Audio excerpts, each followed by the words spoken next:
Hi, rebirth എന്ന YouTube ചാനലിലേക്ക് എല്ലാവർക്കും സ്വാഗതം. ഇന്ന് ഞാൻ വന്നിരിക്കുന്ന മെഡിറ്റേഷനെ കുറിച്ച് പറയാൻ വേണ്ടിയിട്ടാണ്. ഇന്ന് ഞാൻ നിങ്ങളുമായിട്ട് ഷെയർ ചെയ്യാൻ പോകുന്ന വിഷയം എന്ന് പറയുന്നത് മെഡിറ്റേഷനാണ്. കഴിഞ്ഞ വീഡിയോ ഞാൻ പറഞ്ഞിരുന്നു മെഡിറ്റേഷൻ എന്താണെന്നും അത് നമ്മുടെ ലൈഫിൽ എന്തൊക്കെ ചേഞ്ചസ് കൊണ്ട് തരുന്നുവെന്നും ഞാൻ വിശദമായിട്ട് പറയാമെന്ന് പറഞ്ഞിരുന്നു. ഇന്ന് ഞാൻ വന്നിരിക്കുന്നത് മെഡിറ്റേഷൻ എന്ന ടോപ്പിക്കുമായിട്ടാണ്. എന്താണ് ശരിക്കും പറയുന്നത് മെഡിറ്റേഷൻ? എപ്പോഴും എല്ലാവരും പറയാറുണ്ട് മെഡിറ്റേറ്റ് ചെയ്യുന്നു. എന്താണ് മെഡിറ്റേഷൻ? കുറച്ച് സമയം നമ്മൾ നമ്മളോടൊപ്പം ഇരിക്കുക, നമ്മുടെ സോളിനോടൊപ്പം കുറച്ച് സമയം ചെലവഴിക്കുക.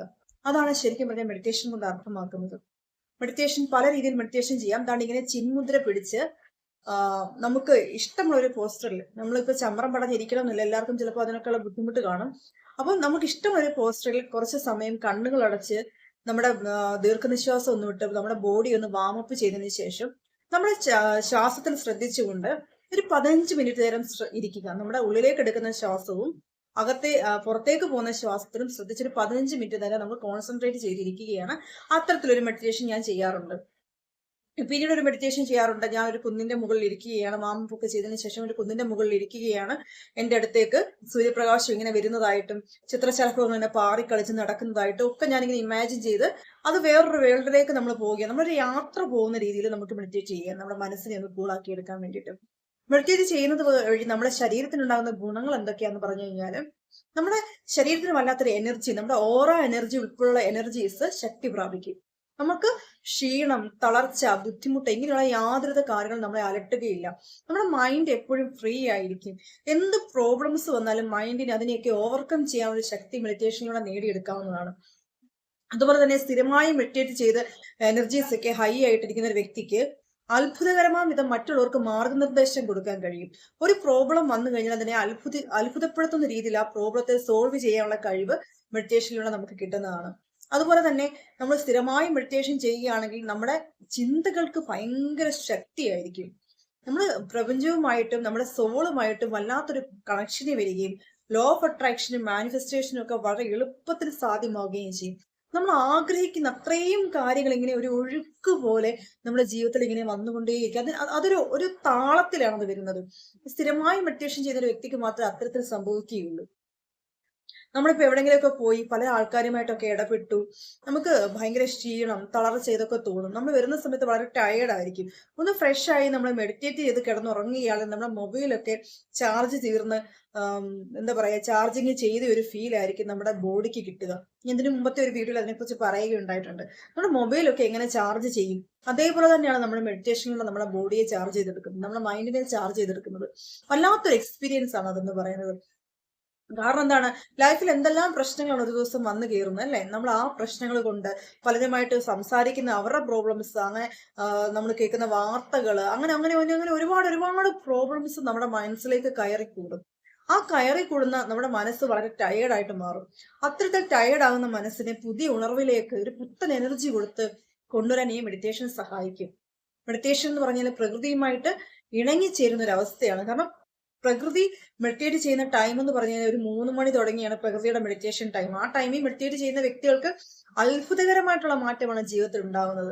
നമ്മുടെ ജീവിതത്തിലെ ഉണ്ടാകുന്ന എല്ലാ പ്രശ്നങ്ങളെയും നമുക്ക് അതിനെ പ്രശ്നമല്ലാത്ത രീതിയിൽ കാണാനും, നമുക്ക് നമ്മുടെ ലൈഫ് പഴയ രീതിയിൽ തന്നെ, അല്ലെങ്കിൽ നമ്മുടെ ലൈഫ് എങ്ങനെയാണോ നമ്മൾ കൊണ്ടുപോകണമെന്ന് ആഗ്രഹിക്കുന്നത് ആ രീതിയിൽ കൊണ്ടുപോകാൻ സാധിക്കും. നമുക്ക് എപ്പോഴും വല്ലാത്തൊരു സന്തോഷമായിരിക്കും. നമുക്ക് ചുറ്റിനുമുള്ള എല്ലാ സൗന്ദര്യം കാണാൻ നമുക്ക് കഴിയും. ചിലർ കാറ്റ് നമ്മുടെ ദേഹത്ത് അടിച്ചാൽ പോലും ആ പ്രകൃതിയുമായിട്ട് ഇണങ്ങിച്ചേരാനും അതിന്റെ ആ ഒരു സൗന്ദര്യം ആസ്വദിക്കാനും കഴിയും. പുഴയൊഴുകുന്ന സൗണ്ട് നമുക്ക് പ്രത്യേകം കേൾക്കാൻ പറ്റും. കിളികളുടെ സൗണ്ട് നമുക്ക് കേൾക്കാൻ പറ്റും. നമുക്ക് പ്രകൃതിയോട് വല്ലാത്തൊരു സ്നേഹം തോന്നും. അതുപോലെ തന്നെ നമുക്ക് നമ്മുടെ മുന്നിലുള്ള മനുഷ്യരോടും വല്ലാത്തൊരു സ്നേഹം തോന്നും. സ്ഥിരമായി മെഡിറ്റേഷൻ ചെയ്യുന്ന ഒരു വ്യക്തി ഒരു മനുഷ്യരെയും വേദനിപ്പിക്കാൻ മനഃപൂർവ്വം ഒരുങ്ങുകയില്ല എന്നുള്ളതാണ് സത്യം. അതാണ് ശരിക്കും പറഞ്ഞ വാസ്തവത്തിൽ നടക്കുന്നത്. നമുക്ക് ചുറ്റിനുമുള്ള എല്ലാത്തിലെയും പോസിറ്റിവിറ്റി കാണാനും, ചുറ്റുമുള്ള ആൾക്കാരെ മനസ്സിലാക്കാനും, അതോടൊപ്പം തന്നെ അവർക്ക് എന്തെങ്കിലുമൊക്കെ സഹായം ചെയ്തു കൊടുക്കണമെങ്കിൽ അതൊക്കെ നമുക്ക് ചെയ്തു കൊടുക്കാനും ഒക്കെ ഈ ഇത്തരത്തിൽ സ്ഥിരമായി മെഡിറ്റേഷൻ ചെയ്യുന്നത് കൊണ്ട് സാധിക്കുന്നതാണ്. അതുപോലെ തന്നെ നമ്മുടെ ലൈഫിന്റെ ഒരു ഭാഗമാക്കി മാറ്റിയ മെഡിറ്റേഷൻ. നമ്മൾ സ്ഥിരമായി പല്ല് തേക്കുകയും കുളിക്കുകയും ചെയ്യാറില്ലേ? അത് വല്ലപ്പോഴും ആണോ ചെയ്യുന്നത്? അല്ല, അത് സ്ഥിരമായി ചെയ്യാറുണ്ട്. അപ്പൊ നമ്മുടെ ദിനചര്യയുടെ ഭാഗമാണ് പല്ല് തേപ്പ്, കുളി എന്നൊക്കെ പറയുന്നത്.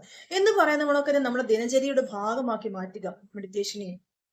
സ്ഥിരമായി നമ്മൾ മെഡിറ്റേഷൻ ഇരിക്കുക, നമ്മളോടൊപ്പം കുറച്ചു നേരം ഇരിക്കുക, നമ്മുടെ മനസ്സിലേക്ക് നോക്കുക, അല്ലെങ്കിൽ നമ്മൾ നമ്മുടെ സോളിനോടൊപ്പം കുറച്ചു നേരം സ്പെൻഡ് ചെയ്യുക.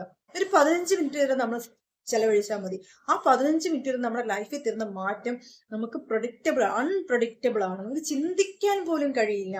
കാരണം എന്താണ്, നമ്മൾ അത്രത്തോളം ഹാപ്പി ആയിട്ടിരിക്കും, അത്രത്തോളം സന്തോഷത്തോടെ ഇരിക്കും. ഒരു മനുഷ്യന് ഭൂമിയിൽ കിട്ടാവുന്ന ഏറ്റവും വലിയ സമാധാനം നമുക്ക് ആ സമയത്ത് നമ്മുടെ മനസ്സിന് കിട്ടുകയാണ്. നമ്മുടെ ബോഡിക്ക് ആവശ്യമുള്ള ഭക്ഷണം നമ്മൾ കഴിക്കുന്നു. നമ്മുടെ മനസ്സിന്റെ ഭക്ഷണം എന്ന് പറഞ്ഞു കഴിഞ്ഞാൽ മെഡിറ്റേഷനാണ്. ആവശ്യമില്ലാത്ത ചിന്തകളല്ല. നമ്മൾ ആവശ്യമില്ലാത്ത ചിന്തകളിലേക്ക് പോകുമ്പോൾ നമ്മുടെ ബോഡിക്ക് മനസ്സിനും അതൊരു സമാധാനമാണോ? അല്ല. അപ്പം നമ്മൾ മെഡിറ്റേഷനിൽ ഇരിക്കുന്ന ഒരു വ്യക്തി അവന്റെ മനസ്സിനെ കൺട്രോൾ ചെയ്യാൻ പതുക്കെ പതുക്കെ പഠിക്കുകയാണ് ചെയ്യുന്നത്. അത് പതുക്കെ പതുക്കെ സ്വാഭാവികമാകും. സ്ഥിരമായി നമ്മൾ ചെയ്യുമ്പോൾ നമുക്ക് തന്നെ നമ്മളിലുള്ള മാറ്റത്തെ തിരിച്ചറിയാൻ കഴിയും. ഞാനൊക്കെ മെഡിറ്റേഷൻ ചെയ്യുന്ന സമയത്ത് എനിക്ക് എനിക്ക് വളരെ അത്ഭുതമായിരുന്നു. ഇങ്ങനെയൊക്കെയുള്ള ചേഞ്ചസ് ഉണ്ടോ? ഇതിന് എത്രത്തോളം കഴിവുണ്ടോ? ശ്വാസത്തിലേക്ക് ശ്രദ്ധിച്ച് മണിക്കൂറുകൾ ഇരുന്ന ദിവസങ്ങളുണ്ട് ജീവിതത്തിൽ.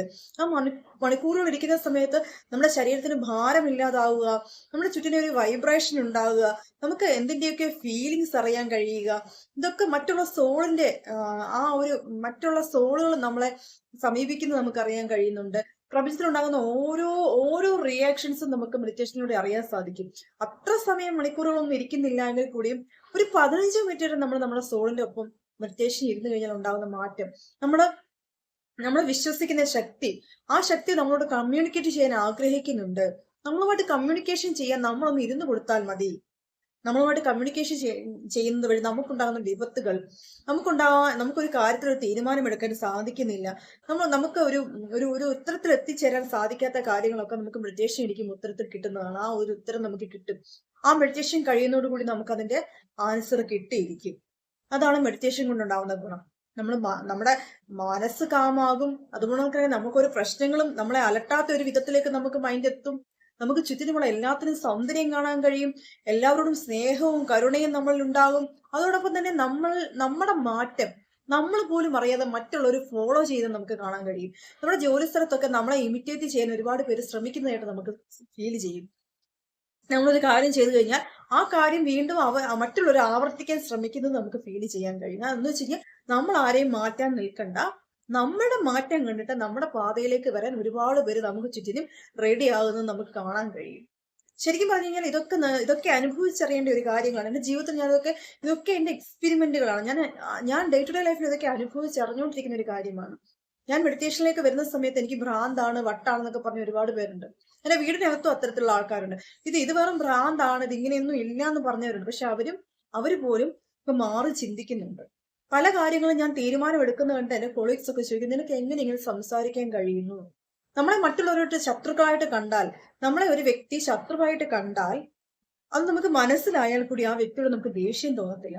സ്ഥിരമായി മെഡിറ്റേഷൻ ചെയ്യുന്ന ഒരു വ്യക്തിക്ക് ആ വ്യക്തിയോട് വളരെ പെട്ടെന്ന് ക്ഷമിച്ചു കൊടുക്കാനും സാധിക്കും. നമ്മളെ കുറ്റം പറയുന്ന കേട്ട് കഴിഞ്ഞാൽ നമുക്ക് ദേഷ്യം തോന്നത്തില്ല. അതാ വ്യക്തിയുടെ വിവരക്കേട്. കാരണം എന്താണ്, ഓരോ വ്യക്തിയുടെയും ശരീരത്തിലുള്ള സോളിന്റെ വളർച്ച എന്ന് പറയുന്നത് ഓരോ ഘട്ടങ്ങളിലൂടെയാണ്. സോള് എത്ര വളർച്ച പൂർത്തിയാക്കിയ ഒരു സോളാണെന്ന് പറയാൻ കഴിയില്ല. നമ്മള് ആ സോളിനെ തിരിച്ചറിയാൻ ഇപ്പൊ എന്റെ മക്കളാണെങ്കിൽ കൂടിയും എന്നേക്കാൾ അറിവും തിരിച്ചറിവും അവർക്ക് കാണും. കാരണം എന്നേക്കാൾ പ്രായമുള്ള സോളായിരിക്കും അവരുടെ ദേഹത്ത് അവരിൽ ഉണ്ടായിരിക്കുക. അതുകൊണ്ട് തന്നെ നമ്മൾ മറ്റുള്ളവരുടെ സോളിനെ അളക്കാൻ നമുക്ക് കഴിയാതെ വരും. പക്ഷെ നമ്മൾ ഈ മെഡിറ്റേഷൻ ചെയ്യുന്നത് വഴി നമുക്ക് അതിനുള്ള ഓട്ടോമാറ്റിക്കലി കഴിവ് കിട്ടുകയാണ്. നമ്മളെ കുറിച്ച് ഒരാൾ കുറ്റം പറയുന്നത് കേട്ടു നമുക്ക് ആ വ്യക്തിയുടെ ദേഷ്യം തോന്നുന്നു. നമ്മളപ്പോൾ വിചാരിക്കും ആ വ്യക്തിയുടെ ആത്മാവിന്റെ വളർച്ച അത്രയേ ഉള്ളൂ, അതുകൊണ്ടാണ് അങ്ങനെ സംസാരിക്കുന്നത്. ഞാനിപ്പോ അങ്ങനെയാണ് കരുതുക. എന്നെ അതും പറയുന്ന ഒരു വ്യക്തി എവിടെ ദേഷ്യം തോന്നാതെ എനിക്ക് ആ വ്യക്തിയോട് പൊറുക്കാൻ കഴിയുന്നുണ്ട്. ഞാൻ ചിന്തിക്കും, ആ വ്യക്തിയുടെ ആത്മാവിന്റെ വളർച്ച അത്രത്തോളമേ ഉള്ളൂ. എനിക്ക് ഇത്രയും കാര്യങ്ങളൊക്കെ എന്റെ യൂണിവേഴ്സ് എനിക്ക് കാണിച്ചു തരികയും എന്നെ പഠിപ്പിക്കുകയും ചെയ്തത് കൊണ്ട് എനിക്കിത് ക്ഷമിക്കാൻ കഴിയുന്നുണ്ട്. അപ്പോട്ടെ, സാരമില്ല, അതങ്ങ് ക്ഷമിച്ചു കൊടുത്തേക്കാമെന്ന് കരുതും. പക്ഷെ കർമ്മക്കണക്ക് അനുഭവിക്കാതിരിക്കാൻ പറ്റില്ല. കാരണം നമ്മളെ ഒരാൾ വേദനിപ്പിച്ചു കഴിഞ്ഞാൽ അതിന് മറുവേദന പ്രപഞ്ചം കൊടുത്തിരിക്കും. യൂണിവേഴ്സിന്റെ നിയമം അങ്ങനെയാണ്. പക്ഷെ നമുക്ക് ആരോടും ദേഷ്യം തോന്നാത്ത ഒരു അവസ്ഥ എത്ര സുന്ദരമാണ് ആ അവസ്ഥ, അല്ലേ? അത് അനുഭവിച്ചറിയാൻ എത്ര ഭാഗ്യം ചെയ്യണം നമ്മളും യൂണിവേഴ്സും ഒരേ രീതിയിൽ ചിന്തിക്കുന്നു എന്നൊരു സിറ്റുവേഷൻ, നമ്മൾ വിശ്വസിക്കുന്ന ശക്തി, ആ ഒരു വിശ്വാസം എന്താണോ ആ ശക്തിയുടെ ഭാഗമായി മറ്റുള്ളവർ ചെയ്യുന്ന തെറ്റുകൾ നമുക്ക് പുറത്തു കൊടുക്കാൻ കഴിയുന്നു. എല്ലാവരോടും ക്ഷമിക്കാൻ കഴിയുന്നു. എല്ലാത്തിനെയും സ്നേഹിക്കാൻ കഴിയുന്നു. നമ്മൾ ആരോടും ദേഷ്യപ്പെട്ടാൽ കൂടിയും ഒരു മിനിറ്റ് നേരം പോലും നമ്മുടെ മനസ്സിൽ ആ വ്യക്തിയോട് ദേഷ്യം തോന്നാതെ തൊട്ടടുത്ത നിമിഷം ആ വ്യക്തിയോട് നമുക്ക് സംസാരിക്കാൻ കഴിയുന്നു. ദേഷ്യം വരില്ല എന്നൊന്നും ഞാൻ പറയില്ല, കാരണം മനുഷ്യരാണ്, ദേഷ്യം വരും. പക്ഷെ ദേഷ്യം വന്നാൽ കൂടിയും നമ്മൾ അവരോട് ദേഷ്യപ്പെട്ട് സംസാരിച്ചാൽ കൂടിയും തൊട്ടടുത്ത നിമിഷം നമ്മളത് മറക്കുകയും ആ വ്യക്തിയോട് നമ്മൾ സ്നേഹത്തോടെ സംസാരിക്കുകയും ചെയ്യും. എന്റെ ഒരു അനുഭവം അങ്ങനെയാണ്. എനിക്ക് പിന്നെ ദേഷ്യമില്ല. ഞാൻ എന്തെങ്കിലും ഒന്ന് പറഞ്ഞ് അത് അവിടെ തീർന്നു. ഞാൻ പിന്നെ ഓട്ടോമാറ്റിക്കലി വന്ന് ആ വ്യക്തിയോട് മിണ്ടും. കാരണം എന്റെ മനസ്സിൽ അത് തീർന്നു. മനുഷ്യരായതുകൊണ്ട് ദേഷ്യം വരും. നമ്മൾ ഈശ്വരനോളം ചിന്തിക്കാൻ നമുക്ക് കഴിയത്തില്ലല്ലോ ദേഷ്യം വരാതിരിക്കാൻ. അപ്പൊ ചില സമയത്ത് നമുക്ക് ദേഷ്യം തോന്നാം. പക്ഷേ അതിനെ മാസങ്ങളും വർഷങ്ങളും വെച്ച് പെരുകിപ്പിച്ച് വലിയൊരു വിഷമത്തിലേക്ക് പോകാൻ മെഡിറ്റേഷൻ ചെയ്യുന്ന ആൾക്ക് സാധിക്കില്ല. കാരണം എന്താണ്, ഈ വിഷയം എങ്ങനെയെങ്കിലും കോംപ്രമൈസ് ചെയ്തെങ്കിൽ മാത്രമേ സ്ഥിരമായി മെഡിറ്റേഷൻ ചെയ്യുന്ന ഒരു വ്യക്തിക്ക് കിടന്നുറങ്ങാൻ സാധിക്കുകയുള്ളൂ. എന്നെ സംബന്ധിച്ച് ഞാൻ അങ്ങനെയാണ്. ആരോടെങ്കിലും പിണങ്ങിക്കഴിഞ്ഞാൽ എനിക്ക് ഉറങ്ങാൻ പറ്റില്ല. കാരണം എന്താണ്, ഞാൻ ആ വ്യക്തിയോട് പറയാൻ പാടില്ലാത്ത എന്തെങ്കിലും കാര്യം ചെയ്തോ പറഞ്ഞോ, പിന്നെ ഞാൻ ക്ഷമാപണം ധ്യാനം ചെയ്യും, യൂണിവേഴ്സിനോട് ക്ഷമ ചോദിക്കും, ആ വ്യക്തിയുടെ സോളിനോട് ക്ഷമ ചോദിക്കും. ഇങ്ങനെയൊക്കെയാണ് എന്നെ റിഫ്രഷ് ചെയ്തിട്ടാണ് ഞാൻ പിന്നീട് കിടന്നുറങ്ങുക. അപ്പം ഈ വീഡിയോ കാണുന്ന എല്ലാവർക്കും ഞാൻ പറഞ്ഞ കാര്യങ്ങൾ യൂസ്ഫുൾ ആയി എന്ന് ഞാൻ കരുതുന്നു.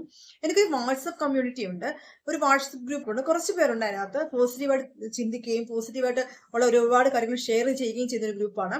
അതിന്റെ ലിങ്ക് ഞാൻ ഡിസ്ക്രിപ്ഷനിൽ കൊടുത്തേക്കാം. പിന്നീട് ഈ വീഡിയോ കാണുന്ന എല്ലാവർക്കും ഈ വീഡിയോ ഇഷ്ടപ്പെട്ടെങ്കിൽ ലൈക്ക് ചെയ്യുക, ഷെയർ ചെയ്യുക, സബ്സ്ക്രൈബ് ചെയ്യുക, ബെല്ലൈക്കൺ എനേബിൾ ചെയ്യുക, എന്നെ സപ്പോർട്ട് ചെയ്യുക. Thanks all.